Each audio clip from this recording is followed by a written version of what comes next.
Child. Today we are recording episode 4 of our wild, weird, wonderful Illinois podcast series. And today we are heading up to the Bronzeville area of Chicago. And today we have with us Sherry Williams, the executive director of the Bronzeville Historical Society. Welcome to our program. I am so happy to be here. I probably run your fan club, Miranda. Oh. So Well, we're so excited to talk about Bronzeville today. Just for those that might not be, really, aware of exactly where Bronzeville is in the Chicago area, like, can you fill people in? Bronzeville is a very special African American community on the south side of Chicago. And this community is so beloved by many for different reasons. For me, certainly hearing those stories from my mom and grandmother about this was a welcoming community that they arrived in 1942 from Mississippi. Mm-hmm. Bronzeville is largely Black migrants who came from the South as early as World War I, 1917, all the way through 1950, Okay. away more than 500,000 African Americans piled up in this, very unique community. Mm-hmm. So Southside has many legends, and many of us, of course, have heard of the industrious and proud woman, Ida B. Wells. Mm-hmm. Uh, we also certainly understand that this Southside community made every effort to make certain that Barack Obama became president. So we've got many layers of history throughout that particular period from the early 1917s all the way to 1950. This community grew.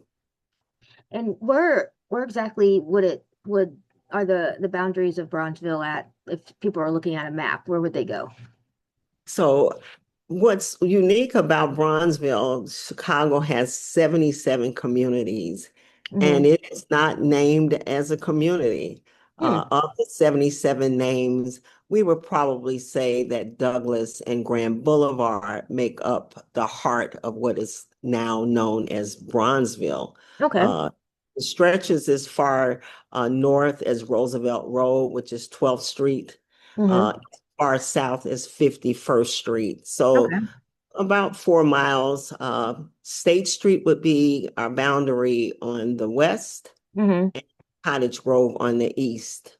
A lot of those lines kind of blur because many folks, of course, and even with Bronzeville becoming a national heritage area through Mm-hmm. President Biden, that boundary got stretched as far south as 71st Street. So Okay. depending on who you ask, you ask my mom, she'd say Roosevelt Road. So I'm sticking to There you go. that. Moms always know best, don't they? Yes, they do. Yeah. And so you just mentioned Bronzeville's been named as a national heritage area for by Joe Biden. Now is that separate from the Emmett Till area, or is that encompassing the Emmett Till It area? actually encompasses the Emmett Till area as well.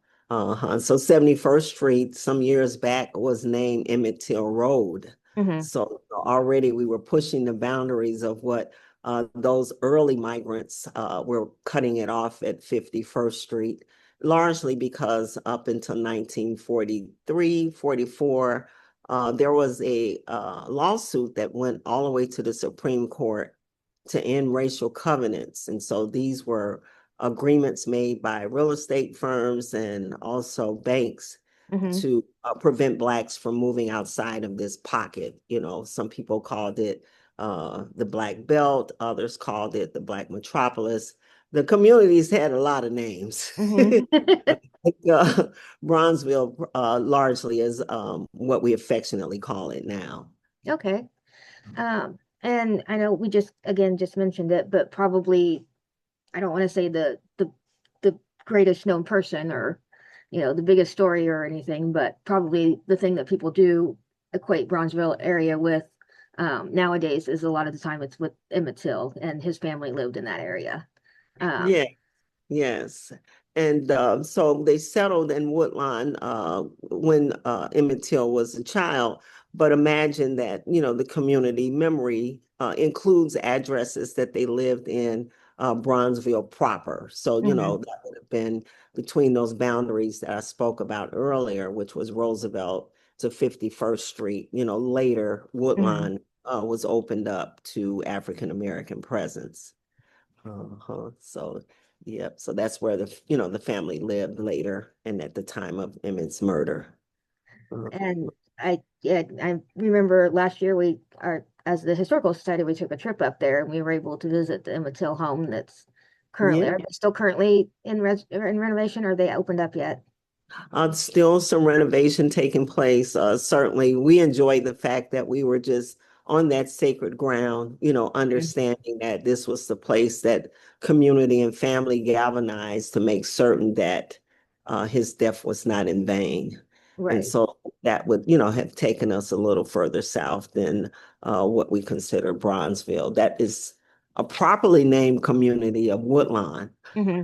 Uh-huh. Yeah. So, and then again, you also mentioned Ida B. Wells is huge from, well known from being from that area. Can you tell us about her for those that might So not Ida know who she is? The home that Ida B. Wells lived in up until the time of her death is one of the places that when you guys had visited, we passed by. It's Hmm. a private home, so of course, we want to respect the fact that there's a family living there, and they've been very gracious for folks wanting to come up and take photographs in front of it. But that home is actually in the 3600 block of South King Drive. Okay. And this very famous boulevard, of course, can boast of many notables that, lived along King Drive, you Hmm. know, especially that particular block, when I think in terms of who resided between 35th and 37th and King Drive. Hmm. And it would include not only Ida B. Wells, but Dr. George Hall, who pushed for the building of the first African American library. And it was aptly named for him, the George Hall branch on 48th in Michigan. Okay. And so, imagine that Hmm. segregation prevailed in public spaces in Chicago, just as they did in the South. Hmm. And so many amenities that African Americans were closed out of, people galvanized to make certain that they had these resources. So the George Hall Library is noted for being that space. And it's a wonderful library even today. And on the corner of that same block, I can't help but think about Lou Palmer and his Hmm. wife, Georgia Palmer. And these two brilliant activists pushed for having Harold Washington to become the city's first Black mayor. And so just on one block, Hmm. A maybe three. lot of stuff going on. Yeah, I tell people, I said, I've lived, worshiped, and worked in the same community for over 50 years. And largely, when I walk down streets, I had the advantage of being one of the founders of Bronzeville Historical Society by Hmm. the mere fact that I worked as a postal worker for 27 years. So imagine, in special mail deliveries or working as a window clerk. I Hmm. got a chance to meet every single individual that many people write books about, or many Yeah. people wish they had a chance to meet. So, face to face, uh, Carol Moseley Bryan would come in the post office. Barack Obama would come in the post office. You Hmm. know, anyone you could think of that worked in public service, community activism. Largely all get mail delivered to their homes. Exactly. And so, it wasn't unusual for me to, deliver a special delivery package to Reverend Jesse Jackson or even Farrakhan's home as well. So, yeah, I had that unfair advantage, right? To It's a live rough both. life, Yeah, Oh, I'm live. hanging out at Barack Obama's house, delivering the Right. mail. Yeah, I remember the last day he literally came in the post office some weeks before announcing his presidency. And we kind of looked at each other and said, this will probably be the last time he'll come physically to get his own mail, right? Yep. But yeah, very proud of that neighborhood. Yeah. So how long has the Bronzeville Historical Society been an entity that's been able to promote the great history of this area? So my daughters grew tired of me sharing with them just as we're talking, about the luminaries that lived in Bronzeville and still currently live in Bronzeville, many of them. Hmm. And I would drive from our home on 45th Street to my mom's house on 32nd Street, taking the boulevard, King Drive, and always say, hey, Harold Washington, the first Black mayor, he grew up at that house right there as a child. That's where Ida B. Wells' home is at. And, I would just point out, and they just said, Mom, please just start a historical society because every day when we would drive, I would pick them up from school and Hmm. we would drive in the community. I would point out all of these places. And so in 1999, we formalized a mission, myself, my daughters, and my mom, who was really giving me all of this history based off of her living in Bronzeville, since the Hmm. 40s.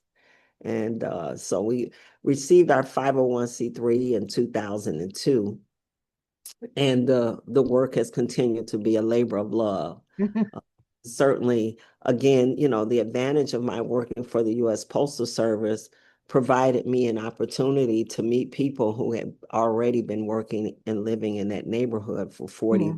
50 years, some generations. Yeah. And so they are whom, U.S. postal workers, four of them are still on our board of directors. That's whom introduced me directly to those who we felt needed to be part of a written history. And Hmm. so we started collecting oral histories. We began a project as we saw public housing being torn down. Chicago had the largest number of public housing structures in the United States. Hmm. And Robert Taylor Public Housing, I think, had upwards of 17 high rises. Okay. Each building would have had 1,000 people or more. So imagine, that many people compressed in one neighborhood. That's And so, yeah, that's a lot of people. I grew up in a town of 1,200. That's like just Un- one building. One building, 1,000 people, right? And so the joy of it was that, everyone who became a part of our board felt it was their duty as well to inform neighbors and friends and customers that there was a historical society that felt their stories mattered. Hmm. So folks started stepping up and permitting me to do oral histories. 18 years of taking film and videos and photographs. Largely, most of it has never been seen. Oh, So, fantastic. yeah, so our appeal is out there. Some brilliant person with deep pockets and skill sets Hmm. love for all of this material to be available for public, use and access. Hmm. In the meantime, we do have a couple YouTube stations, of course, free to the public for access Hmm. that show some of the interviews that took place, many of them as early as 2004. Okay. And so these oral histories, I'll make certain that I send you the link to those as well. I Yeah. have gone ahead and sent you a link to share with listeners Hmm. of some of the things that are coming up for Black History Month. History Month's coming up. Yes, this episode will come out February 2nd, so it's a great way to kick off Black History Month. Okay, perfect. Yeah, yeah, yeah. So, So, I know we've talked about Ida B. Wells a little bit, and Emmett Till and Harold Washington. We got a lot of big names up there. Barack Obama, nothing like name yeah. dropping. Uh, but what are some little crazy stories that people might not know about the area that make people think, huh, that actually happened there? I didn't know that. Hmm, where do I begin? Mm. So, one of the things that I've found so fascinating has been the stories around patriots. Hmm. And Bronzeville Historical Society is certainly excited that just this past 2 weeks, ago, I was named president of Daughters of Union Veterans of the Civil War, Mm-hmm. Illinois Tent 103. And so this phenomenal appointment, of course, comes with the responsibility of celebrating and, of course, illuminating Civil War soldiers, not just those who served in Illinois regiments, but any soldier whom proved to be a patriot to this Mm-hmm. nation. And so I am, very happy to have learned about my family Civil War soldiers through my grandmother and her sister. Mm-hmm. Well, I thought both of them were crazy, because they're like, our grandfather served in the Civil War. I was like, yeah, they've been drinking some Morgan David or something. But, as time moved forward, I started writing the National Archives. And so we're talking about, the early 80s before the Mm-hmm. internet came out. And you would have to wait weeks before you would get a response back from the National Archives about your inquiry. So it required you had to know some details, So I knew that my Civil War ancestor name was Nero Cooper. Mm-hmm. I knew that he had five brothers that also enlisted in the same regiment, the 12th Regiment, U.S. Colored Troops. Okay. Uh, and they all served in Company A. So Mm-hmm. uh, out of six total, five returned from the war and continued and expanded their migration outside of Tennessee, going into Alabama and Georgia and ultimately Mississippi. Mm-hmm. So both my mom and dad came from the Mississippi Delta. I'm the first generation, myself and my brother, born in Chicago, but Okay. family on both sides, Mm-hmm. all came here from Mississippi. But yeah, but hearing that rich story, again, I thought like, really, and no one wrote things down then. So one particular afternoon when I visited my great aunt in Mississippi, she, insisted that I repeat back things that I'd heard over the years. And at this point, I was probably about 25 years old. Mm-hmm. And she would correct me because nuances mean a lot, right? Yeah. And so she would correct me. No, it's, Company A. You got to remember, 12th Mm-hmm. Regiment, Company A. And so she was blind. And so, I couldn't insist that she write it down. All right. So one of the things that I did back in the 70s and the early 80s, we were still wearing, pantyhose. Mm-hmm. Pantyhose package had that piece of cardboard in there to display the color. I Mm-hmm. had I had to find paper somewhere, so I just took the cardboard out of the what do you call it? The pantyhose package, right? Mm-hmm. And it just wrote on that piece of cardboard all of these rich details that she was telling me, Mm-hmm. and later used it in order to ask the National Archives, you know, are these details correct? So I Mm-hmm. suggest to people that be prepared when you ask elders Yeah. things about, have your phone ready or a piece of paper. Don't pull the cardboard out of the pantyhose package. Now we have our phones now to record. We can. Can't remember a phone number now. The phones are, they really have spoiled us in that sense. But needless to say, those rich ways in which stories were handed down Mm-hmm. uh, certainly was how I really got excited about knowing that we had patriots in our family. Mm-hmm. And so we've decided these past few months to intentionally ask folks to name their African American Civil War soldiers. So Mm-hmm. I thought I'd get, a couple names here and there. But thus far, we're at 25. Wow.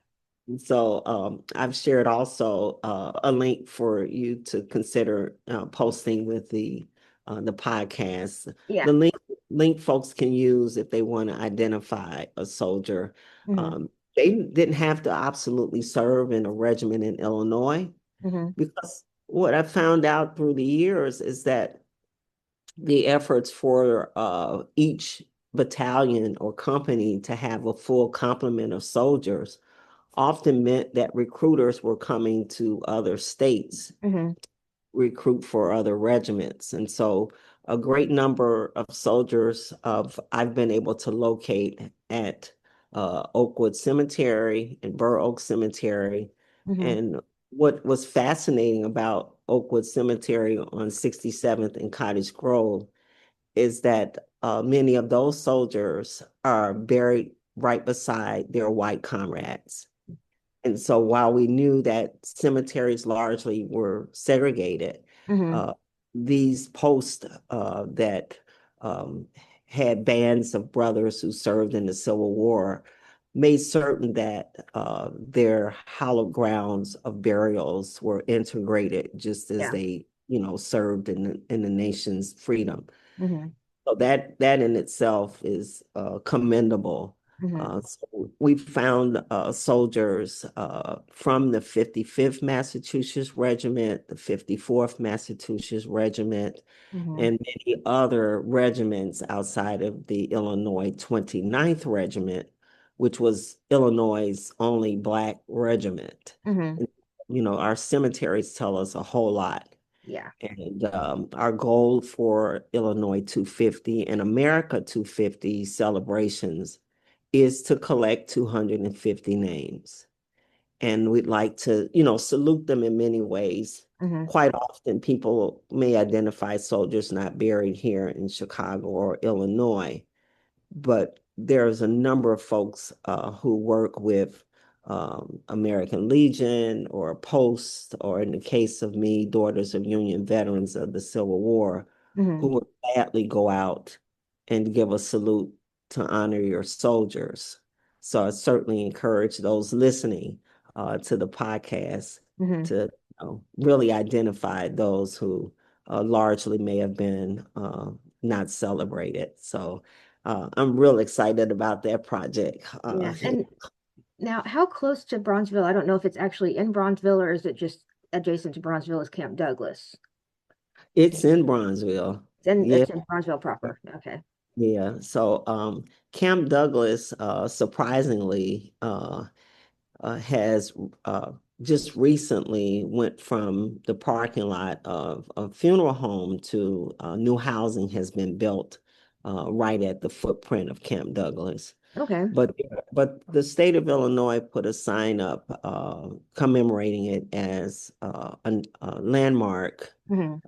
I want to say it had to be 10 years ago, 2016. Mm-hmm. It's a very impressive sign. It does include a lot about, how important this site needs to be recognized, Mm-hmm. because more than 5,000 Confederate soldiers lost their lives Mm-hmm. um, with the camp being, overcrowded due to Right. disease, usually. But it's part of the community history that anyone who's lived in Bronzeville for any length of time know that that was the footprint of Camp Douglas. Mm-hmm. And for 7 years, I had an office actually on the tomb site of Senator Stephen Douglas. Oh, wow.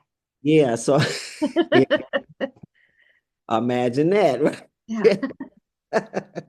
So, the whole time that Bronzeville Historical Society was at the Stephen A. Douglas tomb site. Mm-hmm. We were able to have Juneteenth celebrations, certainly participated in wreath layings to honor Senator Douglas Mm-hmm. with his family, who would visit yearly to honor his life. And so it was very interesting that folks who visited for the wreath layings or for Juneteenth found it important that they be a part of libation ceremonies that we would host there. Mm-hmm. And I would make index cards and have 5 names per card for us to have these libation ceremonies to honor the 129 enslaved men and women that Douglas owned on a plantation in Mississippi. Mm-hmm. And again, it is to just bring to light that so many of our legislators, however they might have been recognized as brilliant, great statesmen, Mm-hmm. they also had a moral compass that could very well spin out of control. Yeah. So we get to see it all the time, right? But yeah, but it was super important for us. Once you know, then you deal with information in ways that you feel is fulfilling for your own work and for community memory. Mm-hmm. And that was one of the things that we found very important during the time that our office was at Senator Stephen Douglas's tomb site Mm-hmm. to recognize those 129 names that we knew of. And Mm-hmm. actually, the family deposited the Stephen A. Douglas papers at the University of Chicago at the Regenstein Library. So Okay. people, don't look at me for confirming this information. Mm-hmm. The data is available for us to look at some of the ways in which the United States had these torn legacies. Mm-hmm. So yeah, that's I actually was able to research over more than a 10-year period. I researched those names of those individuals because quite often enslaved people who are in registers through plantation owners don't have an identity. Mm-hmm. But Senator Douglas did name each one of his enslaved and had them in family groups. And so a little bit over 10 years it took me to trace some of them. And I actually, about 6 years ago, had a chance to visit face to face with the descendants of Mm-hmm. Stephen Douglas's slaves. So, some of the things that we do, we know that it's legacy work. Mm-hmm.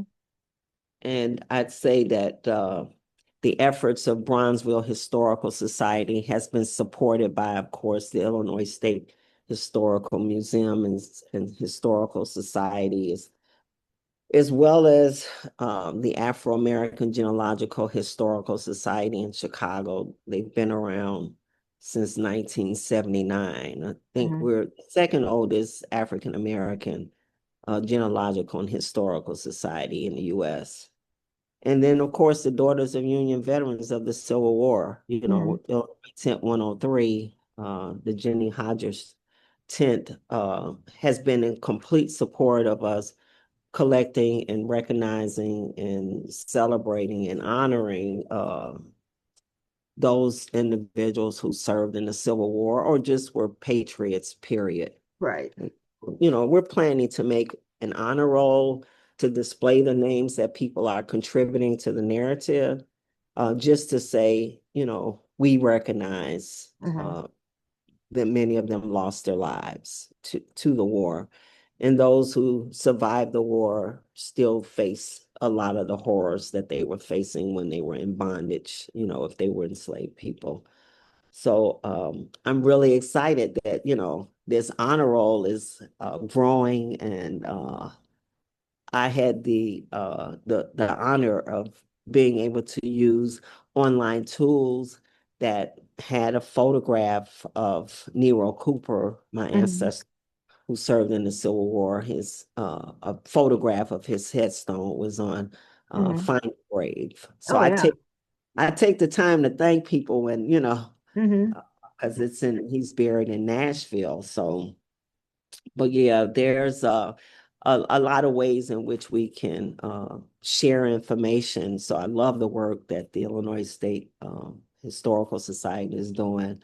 Um, we were awarded a designation in June of 2025. We Mm-hmm. became a National Underground Railroad Network to Freedom Okay. program. And so our application was based off of us knowing that so many of our soldiers' graves are deteriorating. Mm-hmm. So headstones that I see in a many many cemeteries, because the burials might have been in the 1860s all the way to the 1880s. They're decaying rapidly. And so Yeah. we're really hoping that we can get many of them replaced throughout Illinois, not just Chicago. It's not, just a Chicago focus.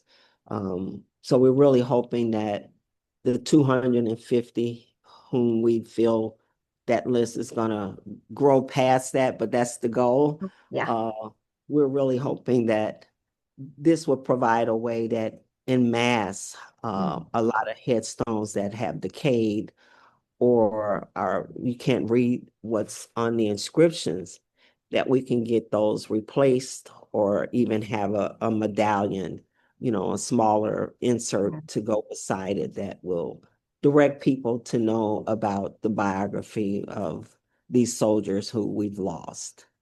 And so, yeah, so I've got a lot going on with that. Sounds like a But fantastic project. So, what would people be surprised to learn about Bronzeville?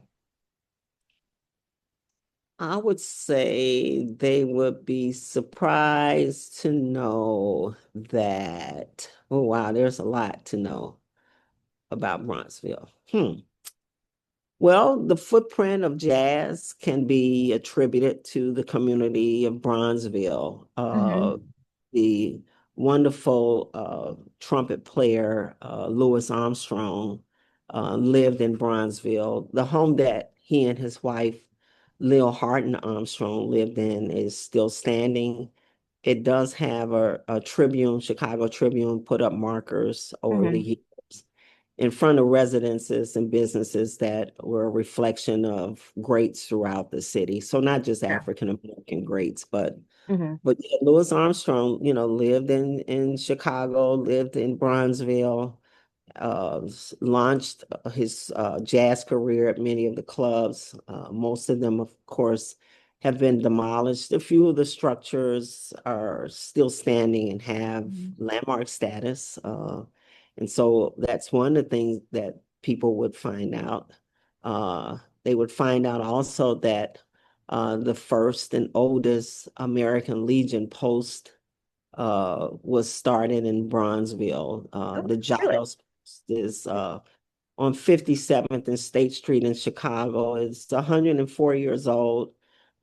This, American Legion Post was founded by a gentleman by the name of Attorney Earl B. Dickerson. Hmm.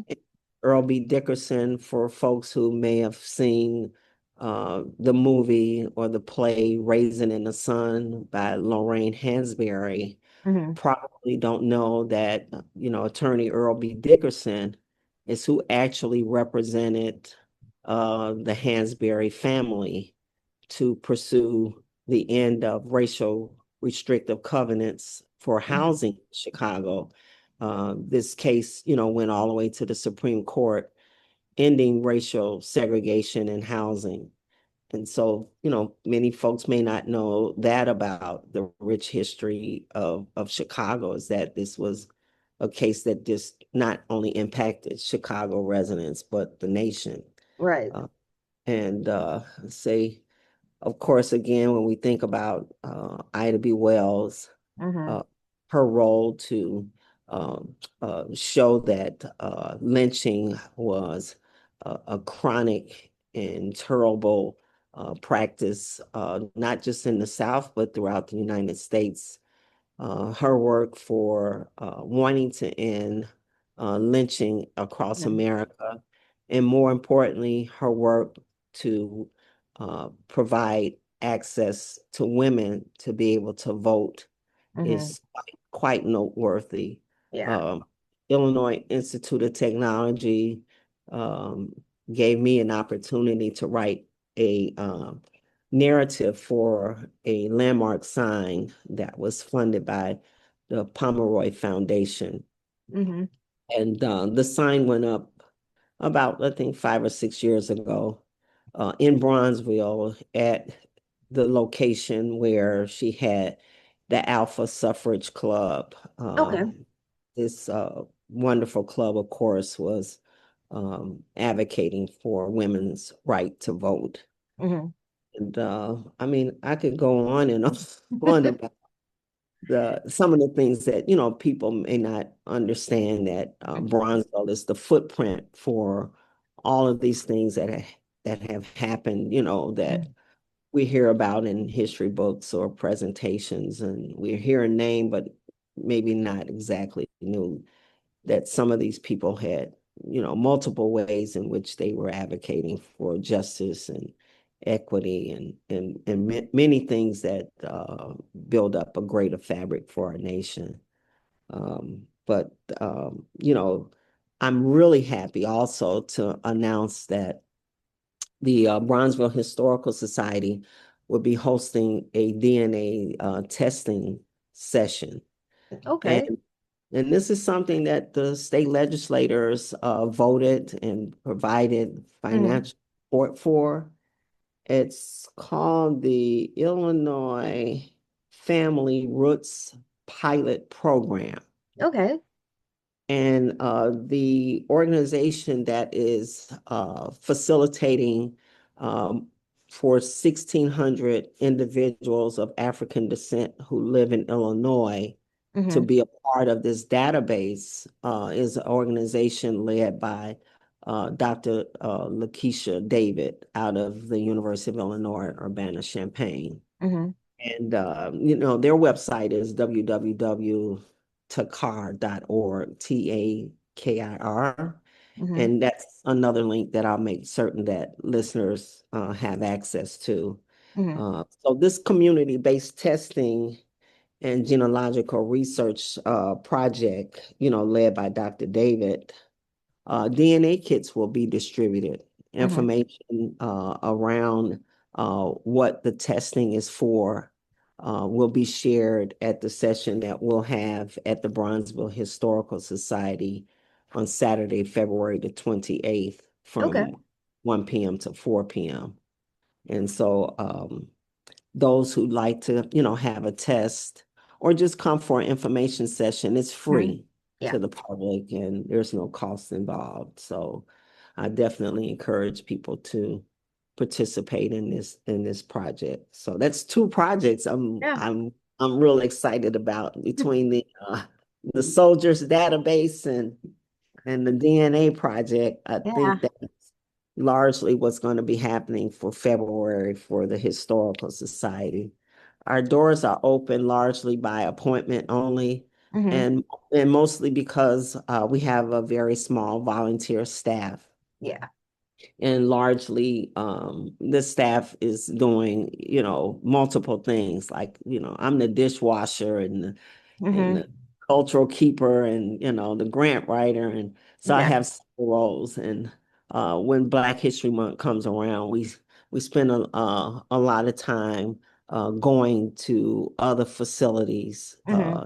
doing presentations and things like that. So I'm happy to know that the Chicago Police Department uh, thought it was important to reach out to us, and they'll be hosting a Black History Month slash Valentine's Day, thing, one of those things, One of those things. combo thing going on. Yeah. You look, Miranda, you know about the combo, Oh gotta yeah. do, you got 5 hats, right? So we just wear one hat today, right? Exactly. I just got the one on today. Oh, you understand. So yeah, the police department is going to have a visit with seniors Hmm. and have goodie bags for them, and just want to acknowledge and support our seniors and their knowledge and their encouragement and their Hmm. activism. We have a very, very, very active senior and veteran population Hmm. in Bronzeville. Largely, that's who comes to all of our events, and had asked the Illinois Institute of Technology years ago. It's like, wow, how is it that so many veterans show up to our events, both male and female? And so their report 10 years ago showed that Bronzeville has the largest number of Black veterans and black male and black female veterans than any other 77 communities. Mm-hmm. And they combined it with Inglewood, which is a little further south and west of Bronzeville, Mm-hmm. and realized those two communities had the largest population of Black veteran women and men. And so it's like, okay, I thought it was just a phenomenon, but I didn't realize that, largely our residents make up these communities of veterans. Mm-hmm. So they've been real happy that we've called on some of the gentlemen to serve as portrayers of the Oh, I soldiers. bet. Yeah, so when they put those Civil War uniforms on to do reenactments, their whole attitude changes.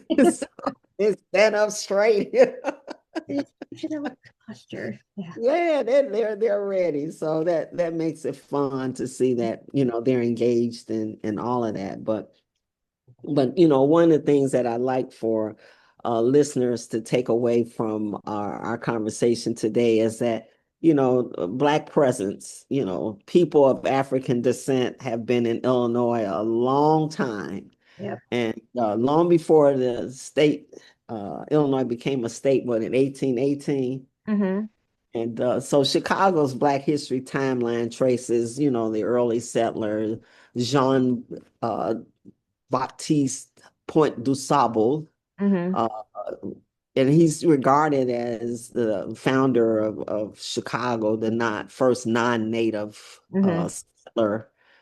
He made Chicago his home around 1798 or something like 78, something like that. But Mm-hmm.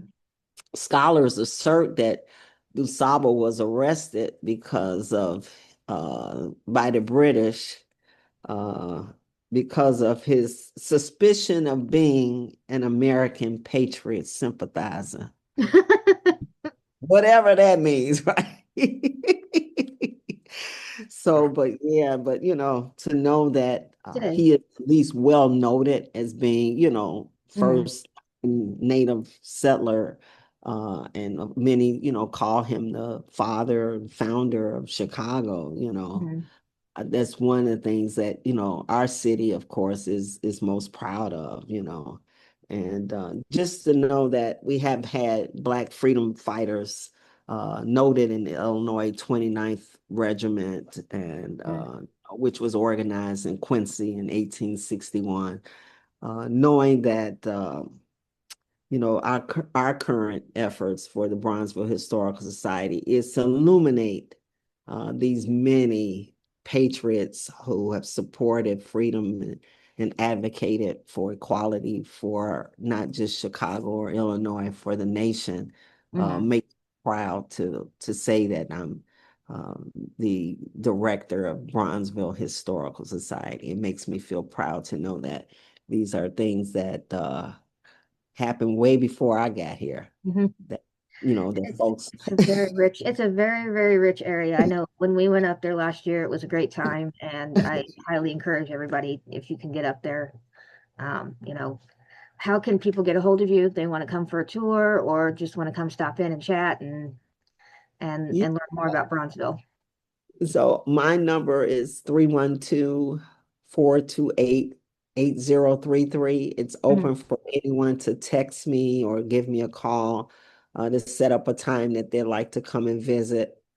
Certainly, we see ourselves as being advocates beyond just Chicago-based, but Mhm. really we welcome the entire state of Illinois to understand that wherever they have a cemetery that has soldiers, whether it's from the Revolutionary War to past wars, we see that as the one way in which we would like for folks to realize that there were sacrifices made. Mhm. And so for our approach for America 250, and of course for Illinois 250, Mhm. knowing that July 4th is the signal for us recognizing the nation's 250th anniversary, we see that for American Blacks, for those of African descent, we're using Juneteenth as a way to start off Mhm. with recognizing the role that we've had in the freedoms that we all enjoy. So I just, want to put it out there wherever you're at, certainly make your community cemetery one of the places that you could have a very simple tribute or Hmm. a silent. In the case of me, I do libation ceremonies, Yeah. many of these places, and I just want folks to know they don't have to do anything big and costly. Hmm. It could just be going to clean a headstone. Just go clean a headstone up. It Yep. doesn't even have to be a relative, Yep. but certainly use as a way to, start recognizing that someone paid a price before us. And I stand on that. Awesome. All righty. Well, thank you so much for joining us today and sharing with all of our listeners all about Bronzeville. Yes, so visit www.bronzevillarchives.com and find out more. Thank you so much, Miranda. Thank you.